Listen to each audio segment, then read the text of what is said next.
오늘은 본문의 말씀을 통하여 우리를 부르신 이유란 주제로 말씀을 나누도록 하겠습니다.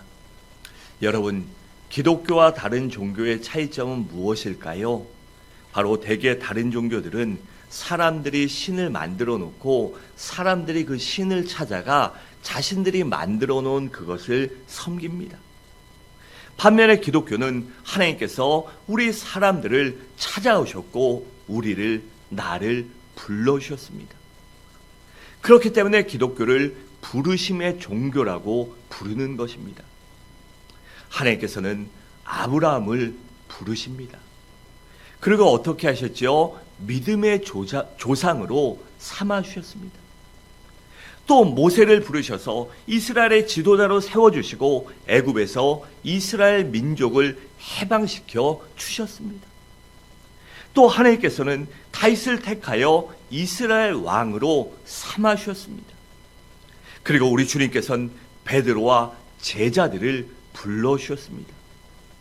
그리고 다메섹 도상에서 사울을 불러서 그를 위대한 사도 바울로 삼아주셨고 바꾸어 주셨습니다. 이처럼 왜 우리들이 오늘 이 자리에 있고요 하나님께 예배드리고 있을까요? 그것은 바로 그들처럼 나를 하나님께서 불러주셨기 때문입니다.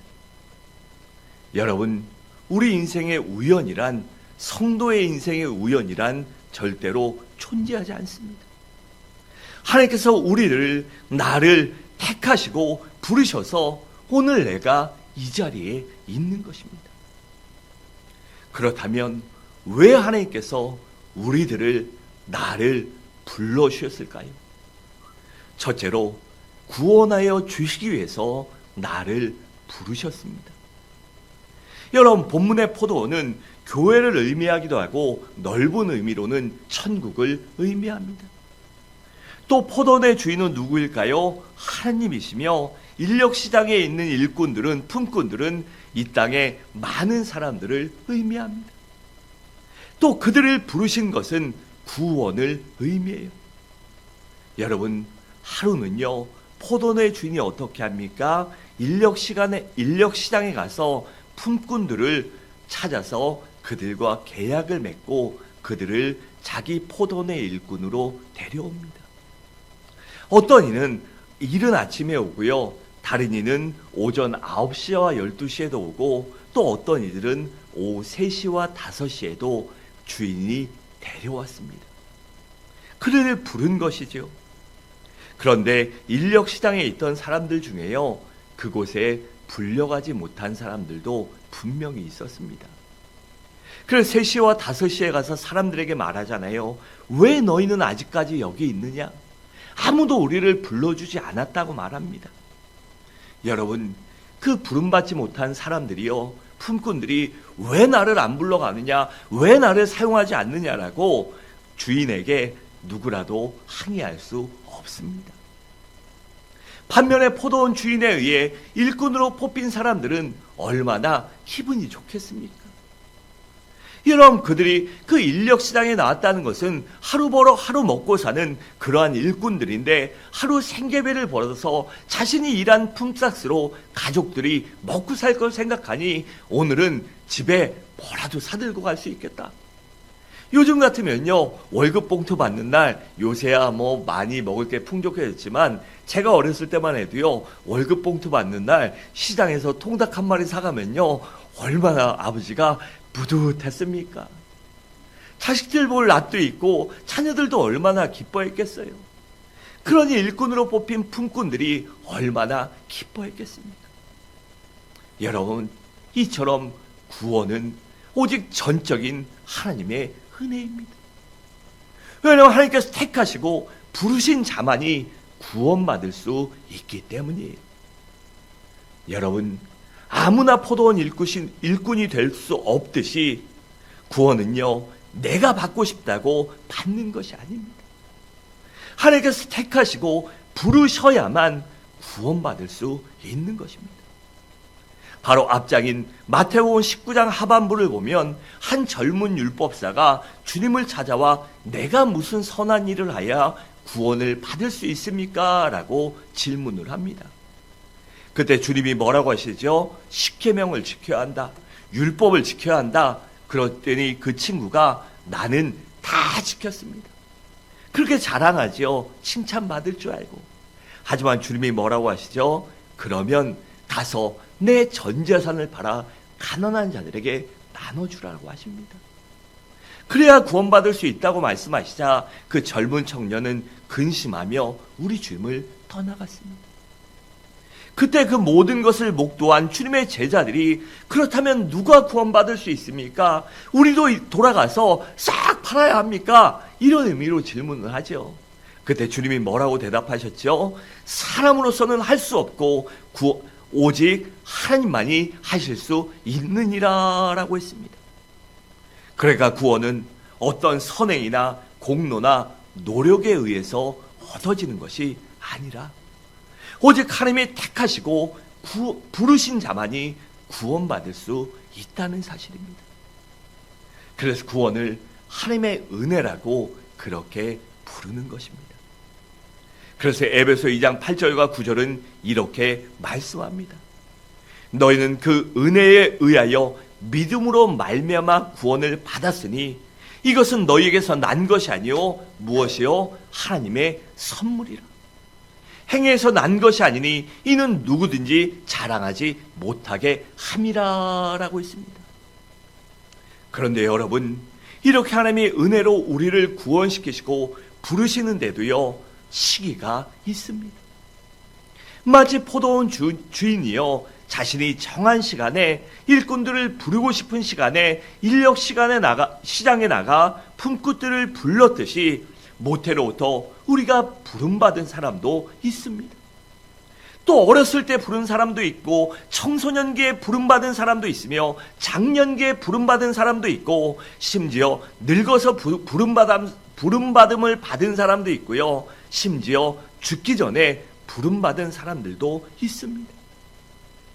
그러니까 그 시기가 틀리다고 시기가 늦다고 그것을 우리가 차별할 것이 없는 것입니다.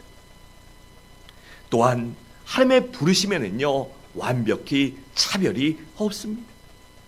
마치 아침 일찍 일한 일꾼이나 오후 5시에 와서 1시간 일한 일꾼이나 어떻게 받았죠? 똑같이 주인이 정한 한 데나리온씩을 받았습니다. 이처럼 부르심에는 우리 하나님의 부르심에는 남자와 여자의 성별의 차별도 없습니다.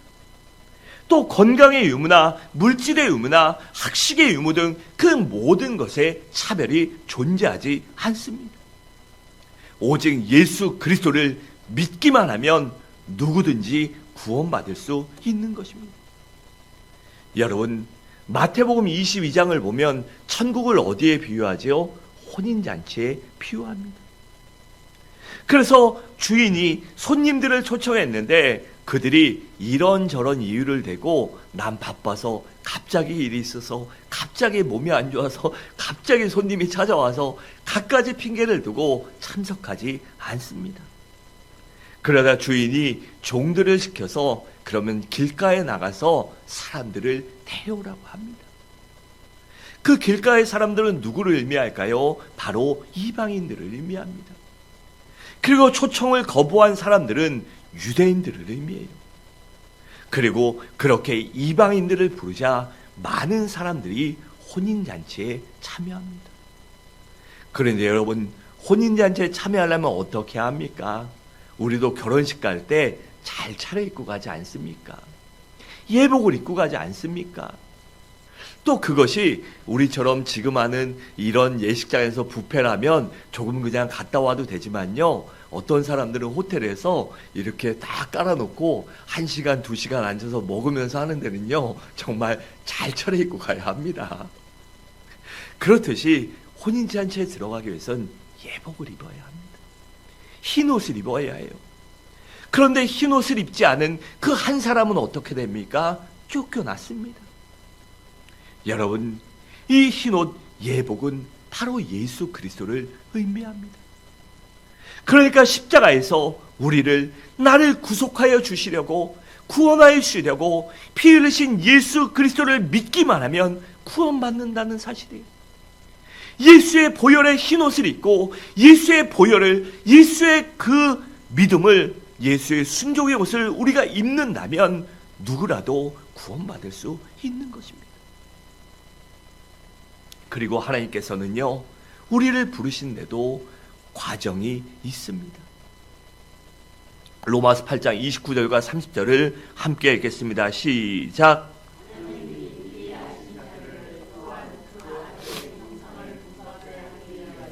미리 정하셨으니 이는 그로 많은 형제 중에서 맏아들이 되게 하려 하심이니라.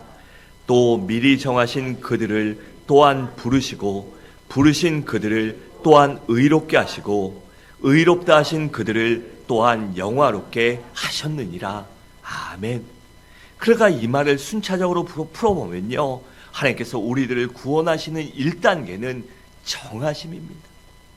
그러니까 하나님이 우리를 선택하셨다는 것입니다.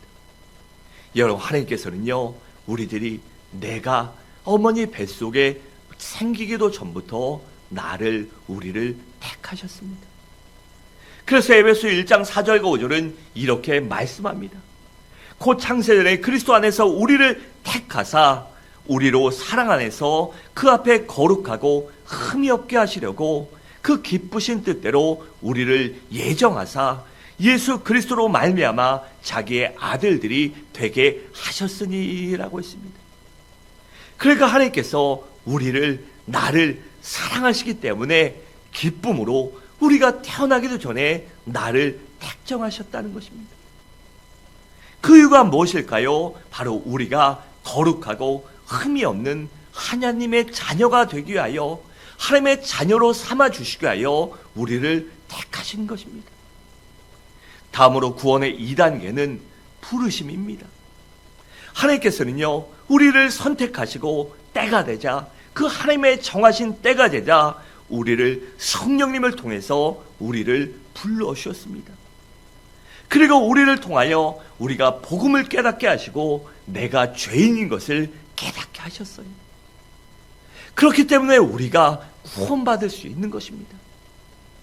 다음으로 구원의 3단계는 의로움입니다.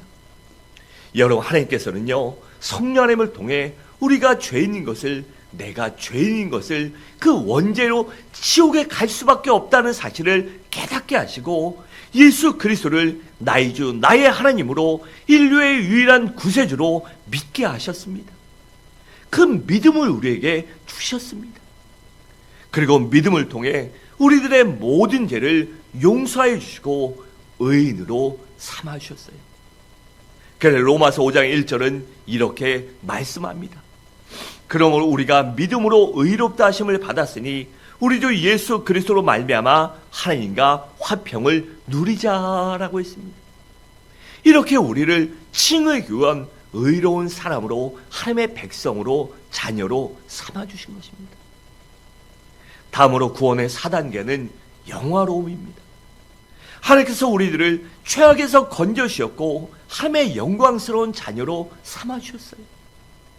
또한 천사도 흠모하는 영광스럽고 아름다운 존재로 만들어주셨습니다. 여러분, 이처럼 구원을 위해 우리가 한 것은 아무것도 없습니다. 오직 하나님의 은혜로, 하나님의 부르심에 의해 우리가 구원받은 것입니다. 그러니 이보다 더 감격스럽고 감사하고 죄송한 일이 어디 있겠습니까? 여러분들 모두 진정으로 예수 그리스도를 나의 주, 나의 하나님으로 믿으십니까? 그렇다면 하나님께서 나를 택하시고 부르셨다는 확신을 갖고 담대하게 기쁨으로 살아가시기 바랍니다. 둘째로, 하나님께서 우리를 부르신 이유는 바로 복을 주시기 위함입니다. 여러분, 인력시장의 일꾼들을요, 왜 품꾼으로 불렀을까요? 그것은 바로 그들에게 삭슬 주기 위함입니다. 그런데 삭슬 받으려면 어떻게 해야 되죠? 반드시 일을 해야 합니다. 이처럼 주님께서는 우리들의 주의 일을 하면 우리들에게 복을 주시기에 부르셨어요. 그래서 신명기 7장 13절은 이렇게 말씀합니다. 곧 너를 사랑하시고 복을 주사 너를 번성케 하게 하시되 내게 주리라고 내 조상들에게 맹세하신 땅에서 내 소생에게 은혜를 베푸시며 내 토지 소산과 곡식과 포도주와 기름을 풍성하게 하시고 내 소와 양을 번식하게 하시리니라고 했습니다.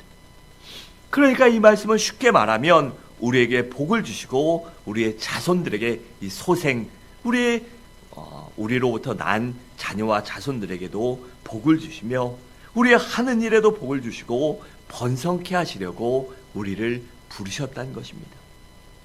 그런데 이러한 하나님의 복을 받기 위해서는 어떻게 해야 될까요? 반드시 일해야 하는 것입니다. 그리고 성경은 우리를 뭐라고 부릅니까? 제사장이라고 부릅니다. 그런데 제사장은 누굽니까? 하나님의 일을 하는 하나님의 일꾼입니다. 그래서 이사야 61장 6절은 이렇게 말씀합니다. 오직 너희는 여호와의 제사장이라 일컬음을 받을 것이라. 사람들이 너희를 우리 하나님의 봉사자라 할 것이며 너희가 이방 나라들의 재물을 먹으며 그들의 영광을 얻어 자랑할 것이니라 라고 했습니다. 그러니까 제사장이란 하나님을 위해 일하는 일꾼이요 봉사자라는 것입니다. 여러분, 포도원 주인이요 일꾼들에게 일을 할 때 그냥 일 시켰을까요? 맨손으로 해라, 그냥 해라, 열정 갖고 해라? 아닙니다. 포도원에서 일을 할 때 풀 뽑으려면요 홈이나 이런 것을 줬을 것이에요. 또 만약에 수확한다면 수확할 수 있는 가위나 아니면 낫이나 이 통을 줬을 것입니다. 여러분, 우리 하나님도 마찬가지입니다. 무턱대고 일하라고 하시지 않아요. 일할 수 있도록 성령의 능력도 주시고 은사도 주시며 재능과 지혜와 지식도 주시고 건강과 시간도 주시고 우리에게 직분도 주십니다. 우리가 일할 수 있는 모든 여건을 우리가 일을 할 때 주시는 것이에요. 또한 일꾼들이요 일하면 어떻습니까? 배고픕니다. 그래서 오전에는요 새참도 줬을 것이에요. 여러분, 우리도요 어떤 일을 시킬 때 아니면 집에 일을 하거나 이럴 때 일꾼들 오면 아침에 오면 저도 그분들 아침 먹고 왔겠죠. 그런데 음료수나 빵이나 이런 것들 준비해서 사장님 이것 좀 드시고 하세요. 이것 좀 드시면서 하세요. 이러면 좋아합니다. 그리고 점심때는요 일꾼들의 일당에 밥값도 포함되어 있어요. 그런데 사람이 많지 않을 때 적당할 때는 가서 사장님 식사 저랑 같이 하세요. 이러면 아니에요 이럽니다. 그러면 밥 같이 하세요. 어차피 저도 먹어야 되니까 같이 드세요. 그러면 간단한 거 요구하죠. 그러면 그거 밥 사주면요 자기 일처럼 합니다. 또 오후에 어떡합니까? 서너 시쯤 되면 또 일하다 보면 허기지잖아요. 배고프고 밥 먹는 건 아닐 때 그럴 때 주전부리 사다 주면서 이것 좀 먹으면서 드시면서 하세요. 이러면요 일꾼들이 자기 일처럼 더 잘해줍니다. 그것이 일을 시키는 주인의 모습이지요. 우리 하나님도 우리 주님도 마찬가지입니다. 우리가 하나님의 일을 하면 우리의 주님의 일을 하면 우리에게 믿음도 더해주시고 소망도 더해주시며 꿈과 비전도 더해주시고 또한 강하고 담대하게 도와주십니다. 또한 주인은요 그들을 하루 종일 일만 시키지 않았을 것이에요. 그들에게 쉴 시간도 주었을 것입니다. 여러분, 사람이 어떻게 아침부터 오후까지 하루 왼종일 일을 합니까? 중간에 잠깐 쉬어야 일의 능률도 오르고 일할 수 있고 사람 사는 게 그거 아닙니까? 돈 받았으니까 아침부터 저녁까지 죽도록 일해라 그러면요 다 도망갑니다. 그래서 아마 쉬는 시간도 주었을 것입니다. 그러니 그 쉬는 시간에 그 일꾼들이 얼마나 달콤하고 좋았겠습니까? 마찬가지로 우리 하나님도 우리 주님도 우리가 열심히 하나님의 일을 하면 우리에게 말할 수 없는 기쁨과 평안을 주십니다. 또 세상이 주지 못하는 행복과 감사까지도 우리에게 허락하여 주십니다. 또한 그렇게 열심히 일을 하면요 일을 마칠 때 품삯도 주었을 것입니다. 마찬가지로 우리가 일을 열심히 하면 우리에게 건강도 주시고 능력과 물질도 주시며 성공과 출세도 주시고 우리를 형통케 해주십니다. 여러분, 하나님께서는요, 우리 모두를 하나님의 일꾼으로 부르셨습니다. 그래서 사도 바울은 우리 성도를 가리켜 교회의 일꾼이요 복음의 일꾼이라고 그렇게 말한 것입니다. 여러분, 일꾼은요 열심히 일할 때 가치가 있는 것입니다. 또 열심히 일할 때 밥도 맛있는 것이고 잠도요 요새 말로 꿀잠을 자는 것입니다. 또 열심히 일할 때 수입도 생기는 것이죠. 여러분, 그렇기 때문에 우리 성도들이 주일날 한 번만 예배 드린다면 결코 그리스도인으로서 행복과 기쁨과 축복을 온전히 만끽하지 못할 것입니다. 그래서 교회에 나와 열심히 일할 때 우리에게 소속감도 생기고 보람도 있고 기도에도 떳떳하고 성도들 간의 교제도 되며 또한 믿음도 자라고 견고하게 우리가 성장할 수 있는 것입니다. 바라온대 우리 모든 성도님들이요 일꾼, 구경꾼이 아니라 열심히 일하는 일꾼이 되시기 바랍니다. 그래 주님으로부터 차고 넘치는 축복도 받으시기 바랍니다. 마지막으로 하나님께서는요 우리를 예수 그리스도를 닮도록 부르셨습니다. 하나님께서 우리를 부르신 궁극적인 목적은요 바로 우리 모두가 예수 그리스도를 닮게 하기 위하여 성화구원을 이루게 하기 위하여 우리를 부르셨습니다. 여러분, 모든 생명체는요 동일한 법칙이 있는데 그것이 무엇일까요? 바로 반드시 그 종류와 이 부모를 닮아간다는 것입니다. 여러분, 배추 씨를 심으면 무엇이 납니까? 배추가 납니다. 무 씨앗을 심으면 뭐가 나죠? 무가 납니다. 그리고 감나무 씨앗을 심으면요 감나무가 생기지 사과나무가 열리지 않습니다. 그처럼 사람도 사람에게서 사람이 나는 것이지 사람에게서 짐승이 납니까? 때로는 인격과 인간성을 상실한 사람을 이 짐승보다 못하다고 하는데 그것은 이 교육의 문제지 날 때는요 다 사람 납니다. 여러분, 그처럼 우리가 진정으로 거듭나서 주의 성령이 우리 안에 거하시면 우리가 주님을 닮아가야 합니다. 그것은 당연한 것이고 그것은 자연스러운 것이에요. 그처럼요 부모가 싫든 좋든 부모를 닮습니다. 혈액형도 닮고 생김새도 닮고 안 좋은 유전병도 닮습니다. 여러분, 원하지 않아도요 닮을 수밖에 없습니다. 우리는 부모로서 그 모든 것을 물려받기 때문이에요. 여러분, 이처럼요 그렇기 때문에 우리도 우리의 삶의 모든 면에서 주님을 닮아가야 하는 것입니다. 하나님의 아들, 딸이요 주님의 형제자매요 예수의 은혜로 구원받았다면 우리를 닮게 하기 위하여 예수를 닮고 성화구원을 이루게 하는 그 하나님의 뜻을 받들어 우리가 예수의 성품도 닮고 인격도 닮고 삶과 신앙과 믿음과 순종도 닮아야 하는 것입니다. 그래서 주님을 닮게 하기 위해서 교육이 필요하고 훈련이 필요하고 구역 예배와 이 선교회 등 모든 것들이 그래서 필요한 것입니다. 그래서 구역에서 선교회에서 믿음의 연장자들이 또 믿음 좋은 분들이요 초신자들을 믿음 약한 사람들을요 야단치는 게 아니라 삶으로 보여줘야 돼요. 그리고 힘들고 어려울 때 같이 기도하자. 내가 기도해 줄게. 하나님이 반드시 도와주실 거야. 이렇게 날마다 위로하다 보면요 그들도 자라나기 때문입니다. 그래서 사도 바울이 해산의 수고를 하며 모든 수고를 아끼지 않는다고 그렇게 고백한 것입니다. 그래 갈라디아 4장 19절은 이렇게 말씀합니다.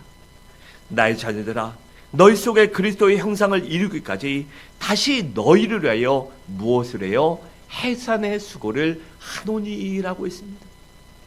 여러분, 저는 애를 낳지 않아봐서 애 낳는 게 얼마나 힘든지 모릅니다. 근데 여성분들이 아이를 또 낳을 수 있는 게 그 애 낳을 때 힘든 고통을 잊기 때문에, 아니면 그 낳는 것보다, 그 고통보다 이 자녀를 낳았을 때 얻는 기쁨이 더 크기 때문에 아이를 낳는다고 해요. 이게 여자분들이 더 많은데 기억나세요? 저 아내도 정말 죽을 것 같이 힘들었다고 그래요. 근데 죽을 만한 고통을 못 느껴봐서 제가 그런 얘기 했죠. 너 죽을 만큼 아파본 적 있냐? 없잖아. 그런데 어떻게 거기 비교하냐? 이렇게 그냥 우스갯소리로 놀려먹으려고 얘기를 했어요. 그런데 애 낳는 게 정말 힘든 것 같아요. 주변에 보면 아주 힘들다고 합니다. 그리고 뼈가 다 벌어져서, 아이를 낳기 위해서 온몸의 뼈가 다 벌어지잖아요. 골반뿐만 아니라 뼈들이 다 벌어지고 이래서 그게 붙는데 한 6개월, 1년 걸린다고 그래요. 그래서 산후조리 잘해야 된다. 잘못하면 평생 아프다. 맞는 말이죠. 그런데 사도 바울은요, 그렇게 해산의 수고를 아끼지 않는다고 했습니다. 여러분, 그래서 만약 우리가 예수를 닮아가지 않는다면요, 내가 정말 구원받았나 심각하게 고민해 봐야 합니다. 정말 예수 그리스도가 내 마음속에, 내 심령 속에 있는지를 고민해 봐야 돼요. 여러분, 사람들이 왜 교회에 나오다가요 희단에 빠질까요? 성경을 조금만 깊이 있게 읽어도 말이 안 되는 사실을 아는데 왜 빠질까요? 바로 그 속에 예수 그리스도의 생명이 없기 때문입니다. 또한 진정으로 거듭나지 못했기 때문이에요. 여러분, 하나님께서는요, 우리를 예수를 닮아가도록 부르셨습니다. 그렇기 때문에 우리 모두 예수를 닮아가는 아름다운 성화군을 이뤄가시기 바랍니다. 그래야 그 과정을 통하여 그러한 은혜를 청하며 더 깊이 예수를 닮아감으로 예수의 능력도, 예수의 축복도, 예수의 응답도 여러분들과 함께 하시기 바랍니다. 사랑하는 성도 여러분, 말씀을 마치도록 하겠습니다. 우리 그리스도인들은요, 하나님께서 나를 부르신 콜링, 즉 소명이 분명하고 확실해야 합니다. 하나님께서는 우리를 구원하시고 그 구원의 복음을 증거하라고 부르셨습니다. 또한 우리들에게 복을 주시고 열심히 주의 일을 하라고 불러주셨어요. 그리고 우리들이 예수 그리스도를 닮아가게 하기 위하여 불러주셨습니다. 그러므로 이러한 분명한 소명의식과 우리를 부르신 목적을 잊지 않으므로 말미암아 그 목적대로 그 부르심에 합당한 삶을 살아감으로 부르심의 은혜와 축복 또한 마음껏 누릴 수 있는 우리 모든 성도님들 되시기를 주님의 이름으로 간절히 축원합니다.